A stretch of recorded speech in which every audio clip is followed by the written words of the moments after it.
My phone started to vibrate, and it turned out my daughter, who had arrived home early, was calling me. Mom, where are you? Her voice was unnaturally quiet, so I responded quietly as well. I'm at the funeral of the head chairman of our neighborhood, honey. Is something the matter? There's a woman inside our house, a total stranger. I froze with fear. It could be a burglar, honey. Just hide in the best place you can find and don't move. Your room's probably best. Lock the door. Oh, we gotta call the police, and more importantly, your father. I was clearly in a state of panic. Even I could tell, and my daughter told me something else with that same quiet voice. Mom, listen. Dad's in the house too. They both just came out of the shower. What? My name is Taryn, and I'm 45 years old. I work at City Hall for the local government. My husband, Brandon, who is 5 years younger, works at an apparel-affiliated company. Basically, he works in fashion. We have 2 children, an older son and a younger daughter. Our son, Zachary, lives in another part of the country in his university's dorm, studying microbiology. Our daughter, Vanessa, is in her 2nd year of high school, and if you asked me if she was more passionate about studying or her club activities, I'd have to answer the latter. How did I meet my husband? Well, it all started with a certain group date, as the kids call it these days. My friend was going on a group date, and she invited me to match the numbers. I can't go on a group date. What am I supposed to talk about with a guy I don't even know? Oh, come on, pretty please. You can just sit down and drink something. You don't even have to talk if you don't want to. But there's no one but old grandpas working at your job, is there? Now's your chance to get some younger, better guy's contact info. Back then, your social status pretty much depended on how many phone numbers of the opposite sex you had in your phone. While all my friends and peers were hired into fashion design companies and IT enterprises, I went into community service work. And that line of occupations permitted pretty much 0 opportunities to meet guys. That day, I went to my very first group date, and that was how I would meet my future husband. Brandon had a brilliant composure to him, and he had an excellent sense of style that made him stand out the most by far on that group date of all those years. Such was Brandon, and for some reason that I'll never understand, he took a liking to me and later asked if he could be with me. The friend who invited me was shocked.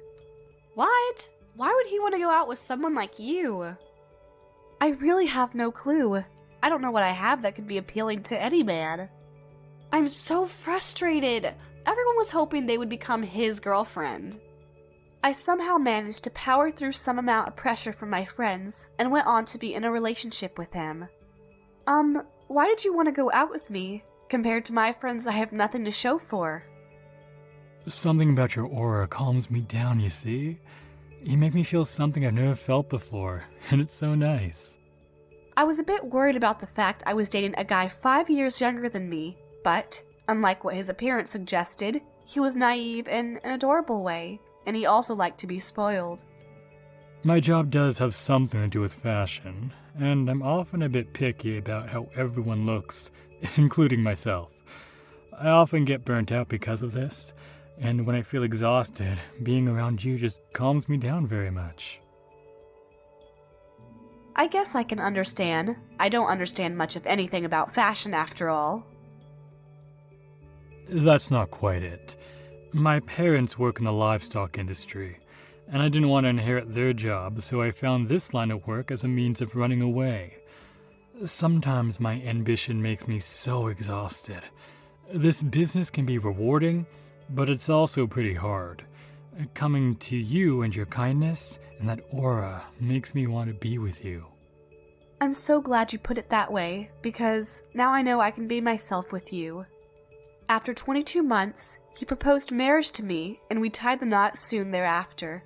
For better or for worse, our married life together was nothing but smooth sailing, and it was wonderful. We were blessed with 2 beautiful children, and I knew I couldn't be any happier than this. Raising my children was hard, but my job provided me with 3 years of childcare leave, and even after I went back to work, I was quickly able to put them into a licensed nursery school. All things considered, I think I was pretty lucky with childcare. Apparently, Brandon's job and how much money he makes depends on the trends of a particular time and on how the economy's doing, more often than not. That's why he sometimes got stressed, and I had to endure some amount of anger and frustration from him a few times.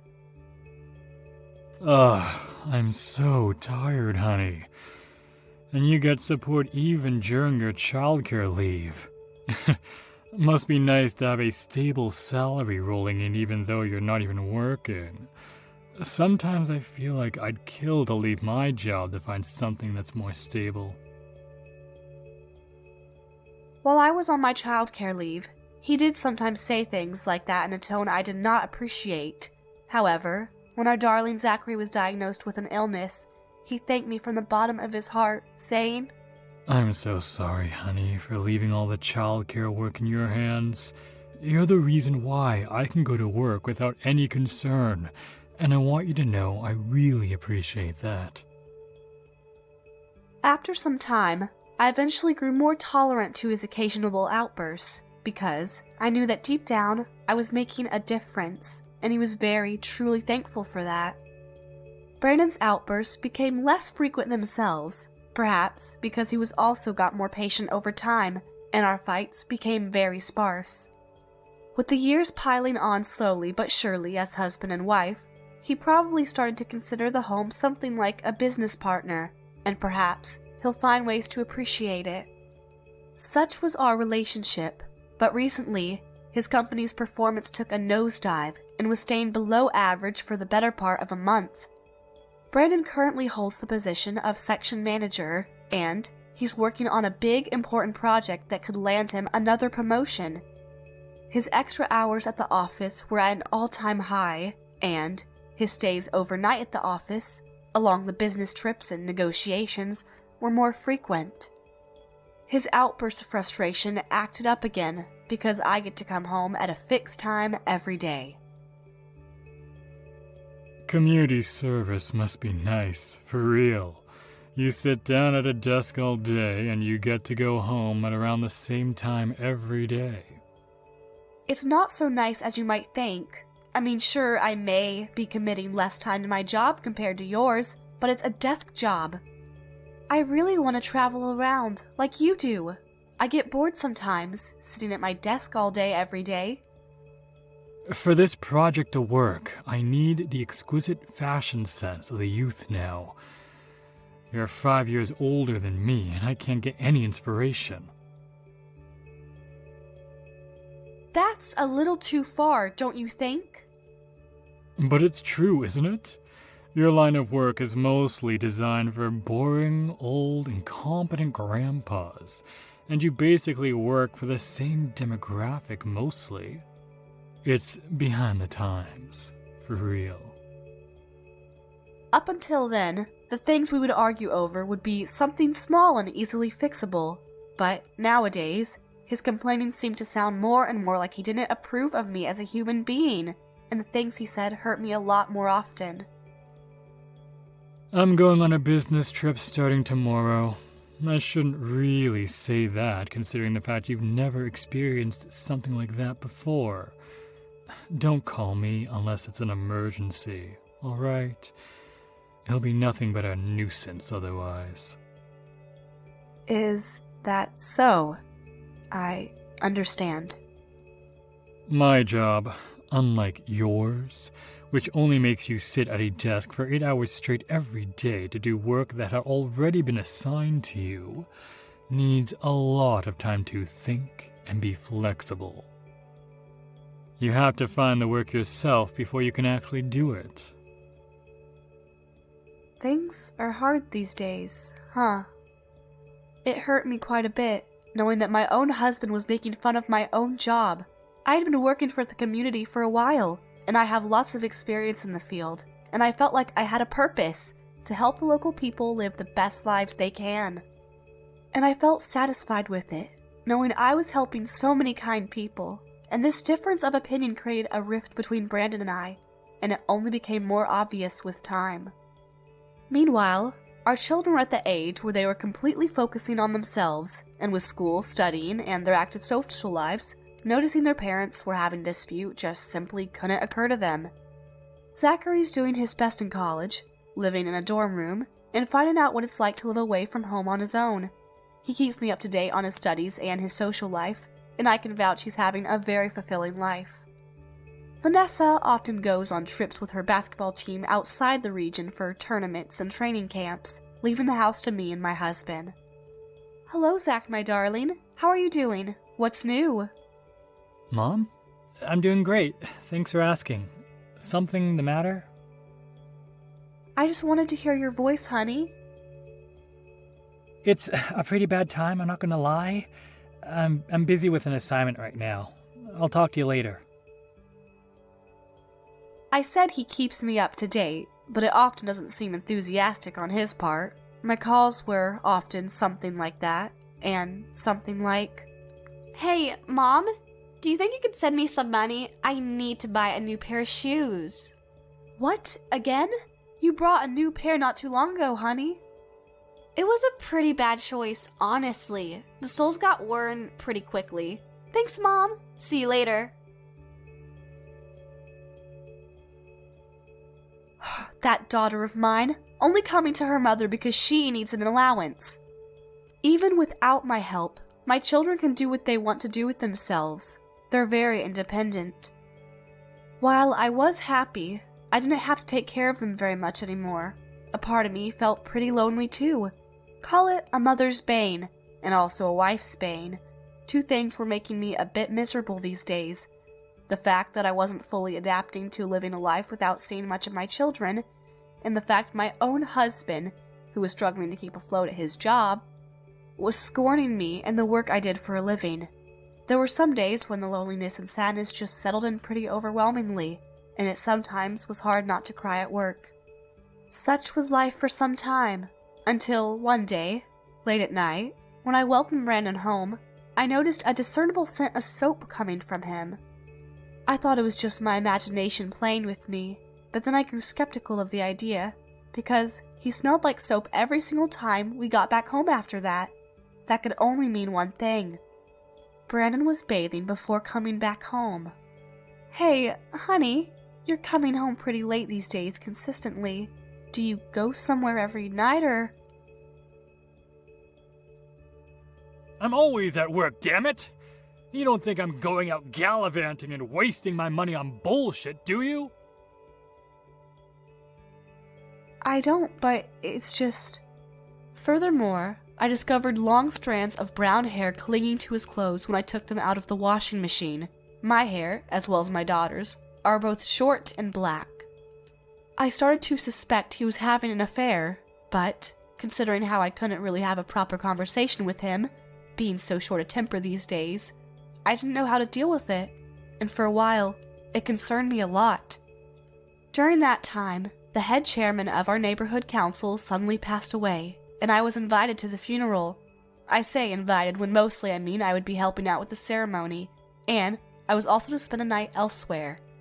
Vanessa is away on a training camp since the day before yesterday and therefore isn't at home right now. She was scheduled to come back home on Sunday night. That night, Brandon would be alone in the house. I have to help out with the funeral of the neighborhood council chairman, and I'll be gone overnight. Well, good work, I guess.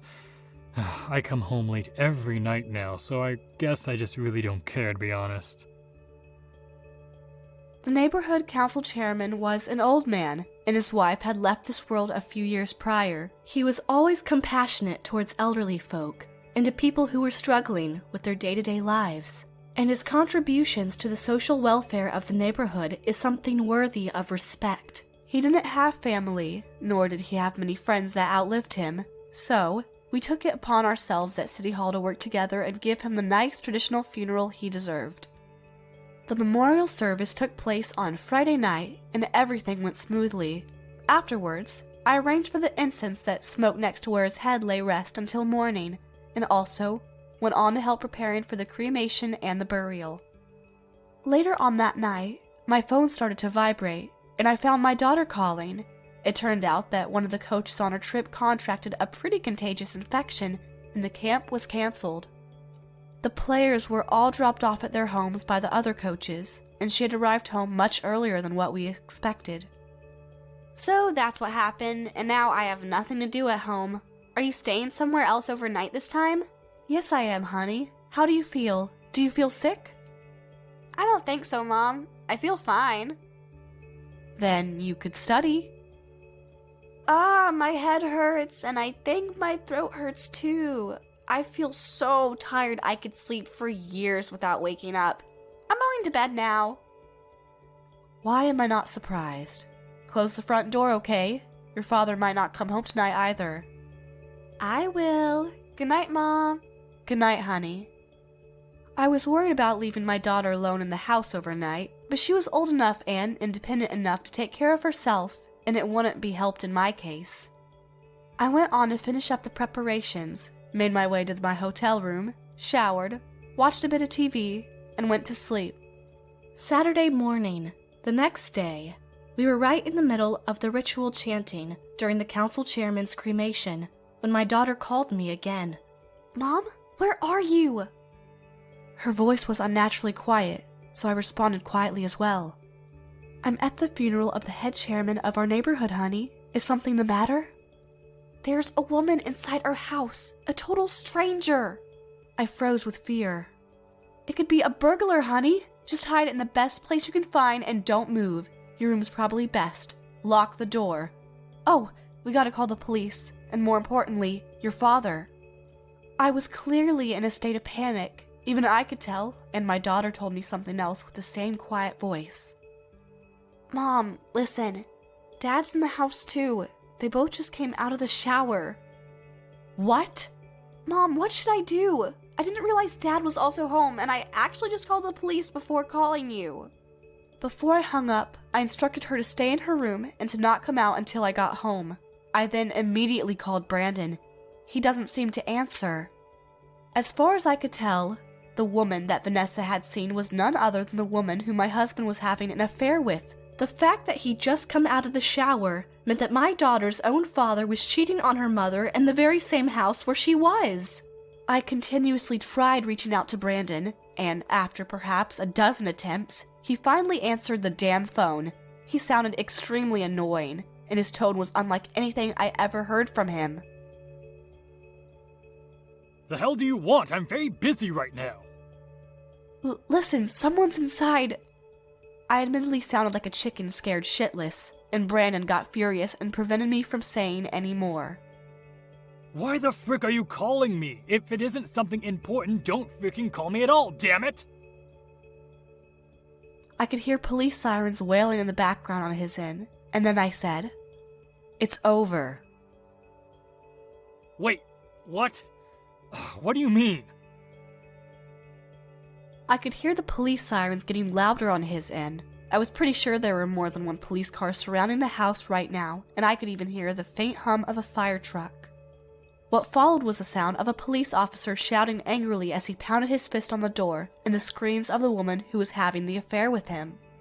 I hung up, brought my arm down onto my waist, and gripped my phone firmly. What was poor Vanessa thinking right now? Caught right in the middle of this disaster. Thanks to my incompetence of confronting my husband about his affair, I'd risked the safety of my own darling daughter. I immediately felt so ashamed of my laziness and indecisiveness.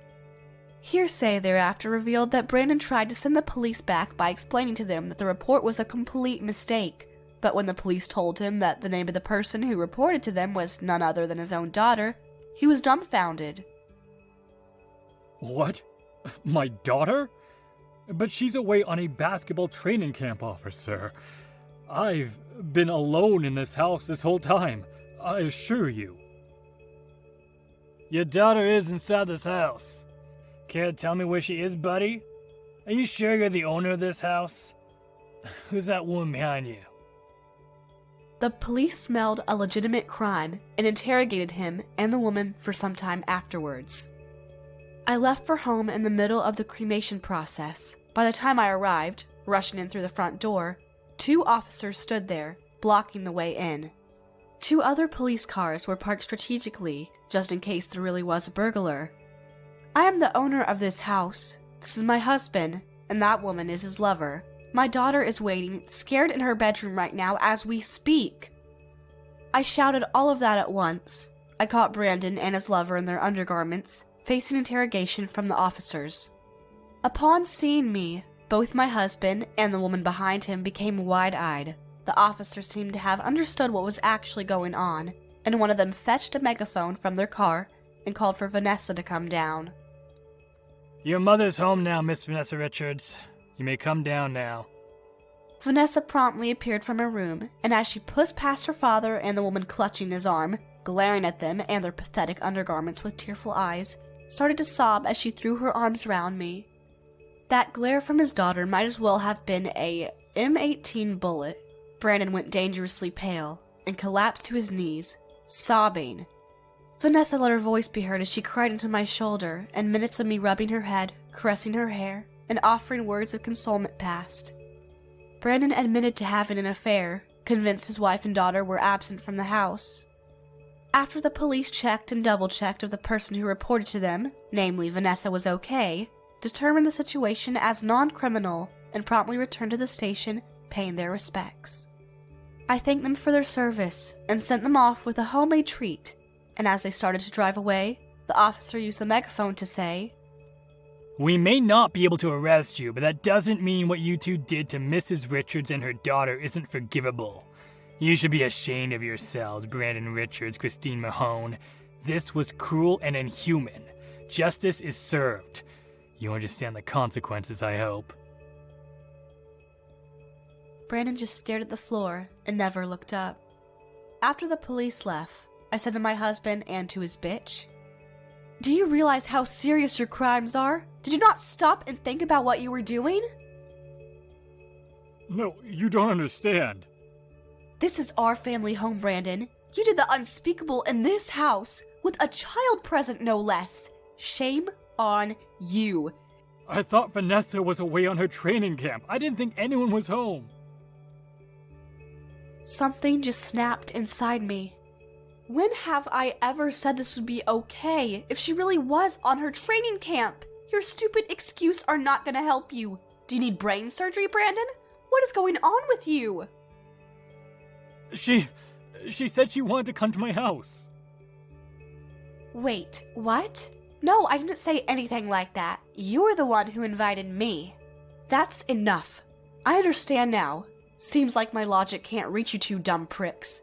Just please, put on some decent clothes, and then get the hell out of this house and never come back. The woman who was having the affair with my husband walked away, mumbling curses and vulgar language to herself, and when she left without ever turning around when she was done with getting changed and packing up her stuff. Brandon took a lot longer, and I said to him, We're on the same page, right? We're getting a divorce. Of course you went and had an affair, prepared to divorce me in any case, right? Now hold on a second, let's think rationally for a bit. A divorce is too drastic. I was only messing around with that woman. I never once loved her the same way I love you, Taryn. Messing around, huh? Yes, I was messing around. So, you know. Someone who goes about messing around with some other woman, stabbing me in the back and brutally hurting their own daughter in the process was never my family. Brandon failed to respond. I turned my back to him and strode out of the room, Vanessa at my side, and never looked back. That very same day, I took my daughter to my parents' house. Their hearts broke when they discovered their granddaughter in tears, shaking and sobbing. Zachary, who'd received the news from his sister, quickly came back home too. I told my children the truth about what I felt. To be honest with you two, I suspected your father was having an affair for a while now. You must be ashamed of me for not taking action sooner, and for letting this whole situation get worse with time. I'm so sorry. Why are you the one that's apologizing, Mom? You didn't do anything wrong. Dad should be the one to apologize. I hate him. I despise him. I never want to see his face again. I kind of figured you'd do something like that sooner or later. You're a little bit dull sometimes, Mom, after all. I was surprised with what my son just said. Hang on, Zach, honey. What do you mean by that? I have a friend who acts a lot like Dad, you know? That kind of person just always lies and never tells the truth about anything. He bit off more than he can chew when it came to work, and maybe he could also be irresponsible. He's a good person when things are going well, though. You looked at your father in that way? Yeah, I did. He was always on his phone, even when I came home for the summer. I could literally see the huge number of hearts the chat history showed reflected in his glasses. You never noticed anything, so I was actually worried about you. Ugh! He just gets more despicable with every passing minute. My children graciously accepted my proposal of divorcing their father. The woman whom Brandon was having an affair with was a model he'd met at a fashion event with his company was organizing. I say she's a model, but she's in her mid-30s, and the prospect of retiring had started alluding to her fairly recently. And in a panic, she approached a married man who could potentially support her after retirement. Perhaps Brandon thought he'd gotten younger by 10 years because a young, attractive model was actively seducing him. He just went along with what she had to offer. At this point, I really didn't want to know the reason why my husband cheated on me, and I never wanted to talk to him ever again, so I let the divorce process be preceded by my lawyer. The procedure went smoothly, and we were officially divorced before long. I showed no mercy when demanding compensation from the two traitors, especially against my ex-husband, who I made sure received a huge demand to compensate for his daughter's broken heart. After the legalities, I never moved back into my place and instead moved to a large apartment near my workplace. While it was indeed a house that packed so many fond memories of us as a big, happy family, the fact that it was also where a heinous crime took place made my love for it disappear completely. My daughter even went on to say, I'm not going back to that wretched house. A pretty sure sign for trauma if you ask me. The woman, Christy McMahon, faced loads of criticism after her affair with a married fashion designer went public through a means of no one shall dare confess, and, as her reputation turned darker with every passing day, her offers for jobs quickly dried up thereafter. Right now, I hear she works in the adult industry, with another part-time cleaning job that pays the compensation she owes me. As for Brandon, the news of his affair with someone affiliated with the company spread like wildfire, and he was removed from the project manager and was stripped him of any opportunity turned to another promotion. He visited his parents, crying, begging for his folks to help him pay with the compensation. His parents did accept his request, on one condition. He was to leave his current job and come back home to work on their livestock farm. More than that, he was to inherit it, and under no circumstances would he ever try to run away again. My in-laws formally and graciously apologized to me for what their son had done. We're so sorry for what our stupid son has done. We hope you can forgive us. Oh please, Mr. Richards, you did nothing wrong. Brandon and I may be divorced, and he may not be their father anymore. Zachary and Vanessa are still your beloved grandchildren, and they always will be. I do hope they can go on to have a nice time with you as always. Thank you. Thank you, Taryn. Thank you so much. Brandon started working out on their farm as a new underdog, working physical labor and most of the dirty jobs, while facing orders and sometimes some harsh words from hired helpers younger than him. This is what my son told me. Zach likes his father's home, and he sometimes drops in for a visit every now and then. Vanessa doesn't seem to be eager to go there just yet, though. He was covered head to toe in manure as he worked, but compared to what he was back when he was still your husband, I honestly prefer him like this. You really are a strange little duckling, aren't you? But thanks all the same, honey. Grandma and Grandpa must have been pretty excited to see you, huh? I don't care what happens to him. He was my ex-husband, but the fact remains, he is still his children's father. Our daughter still adamantly refused to even talk about him, but our son thought it was a good idea to still be somewhat connected to him in this way. Zach plans to go off to find work outside the region soon after he graduates university. He mentioned he wanted to pursue a career in community welfare, much like the job I do every day. Helping people live better lives and making the city better as a whole. I'd never known he wanted to become someone like that, and I was so happy when he told me. Vanessa wants to use her natural love and talent for sports to its fullest, and now she's thinking about becoming a physical therapist. She's going to a vocational school in another region, and so far, so good it seems. My children have started to carve their own futures, and I'm so proud of both of them. As for me, I thought it was finally time for me to stop longing for my children, and instead decided to take up a hobby, and perfect timing too. There was an event hosted by the City Hall that introduced a theater and musical organization, and they were recruiting extras, so I signed myself up. It seemed my physical movements and my voice caught the attention of some producers, and it didn't take long before I was offered more jobs to act in upcoming plays and musicals. I was about to head into a new world of art and excitement, but I think that should be a story for another day. Thanks for listening, and I hope you have a nice day.